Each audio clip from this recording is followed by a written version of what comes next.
Papa nyoba buat nenangin mama, sambil bilang kayak, udah mah, mungkin ini kamu garuk, jadinya ngebekas begini.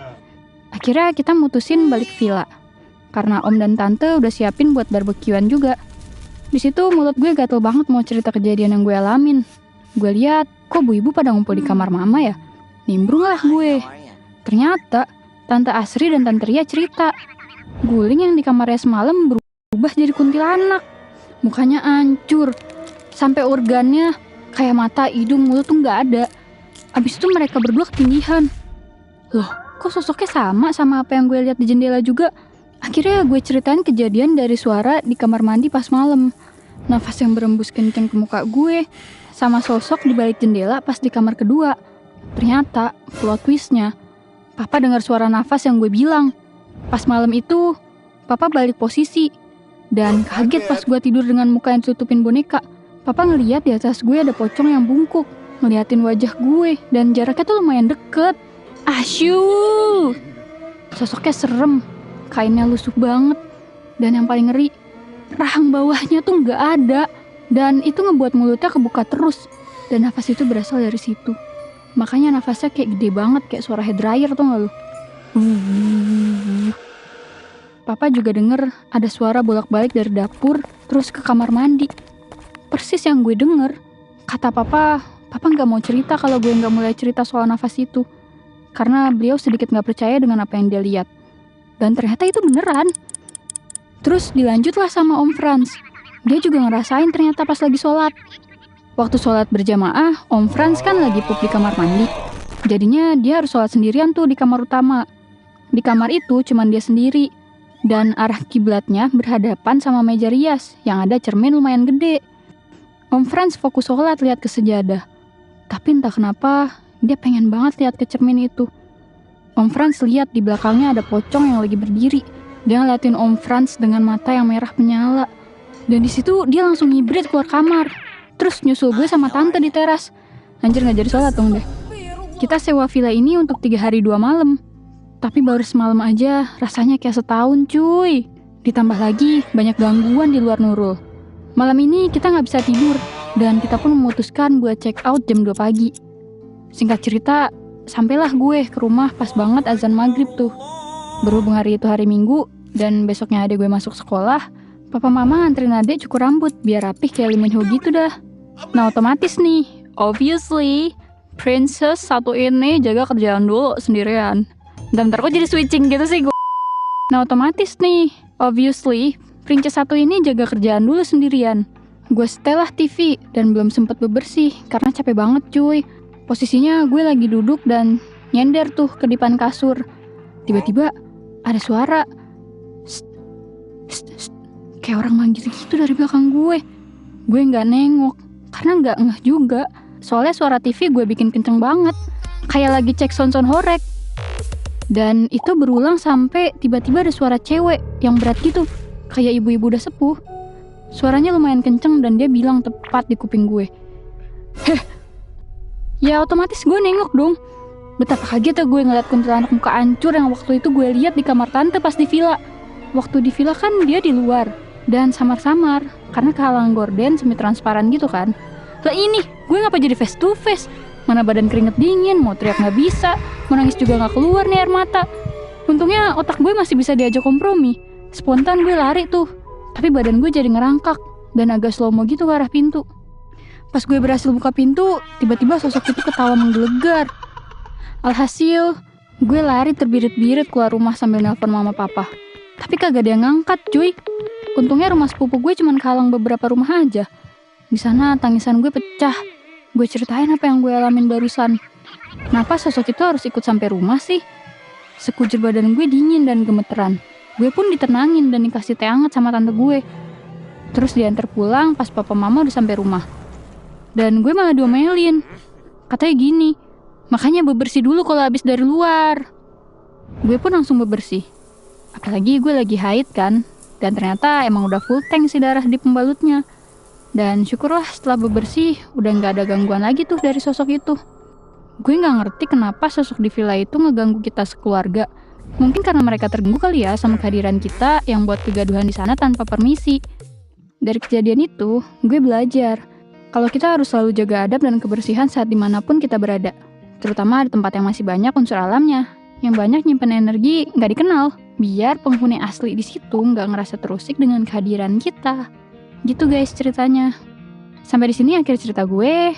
Sampai jumpa di video gue punya cerita selanjutnya. Bye!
I see. Death.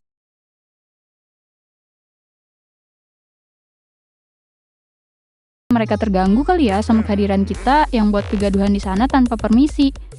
Dari kejadian itu, bentar kok jadi switching gitu sih gue. Nah otomatis nih, obviously, Princess satu ini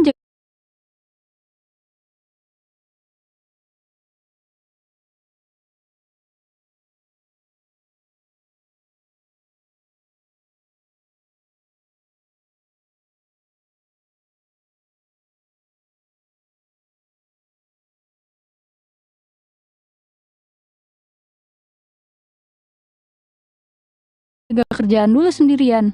Gue setelah TV dan belum sempat bebersih karena capek banget cuy. Posisinya gue lagi duduk dan nyender tuh ke depan kasur.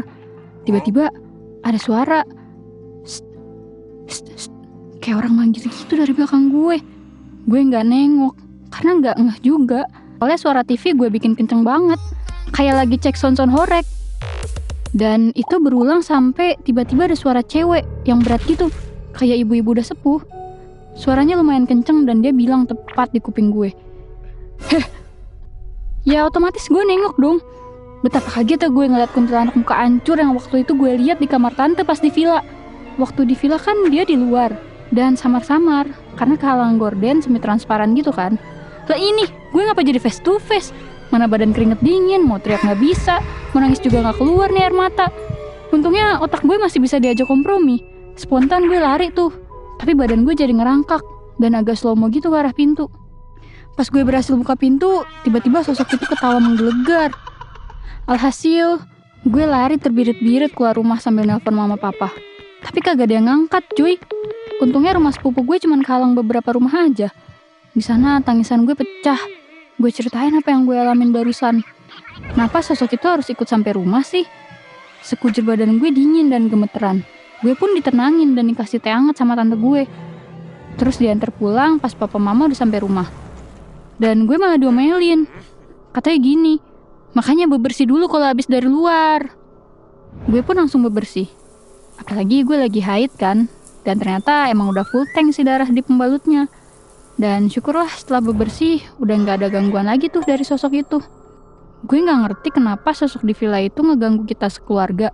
Mungkin karena mereka terganggu kali ya sama kehadiran kita yang buat kegaduhan di sana tanpa permisi. Dari kejadian itu, gue belajar kalau kita harus selalu jaga adab dan kebersihan saat dimanapun kita berada. Terutama di tempat yang masih banyak unsur alamnya, yang banyak nyimpen energi nggak dikenal. Biar penghuni asli di situ nggak ngerasa terusik dengan kehadiran kita. Gitu guys ceritanya. Sampai di sini akhir cerita gue. Sampai jumpa di video gue punya cerita selanjutnya. Bye!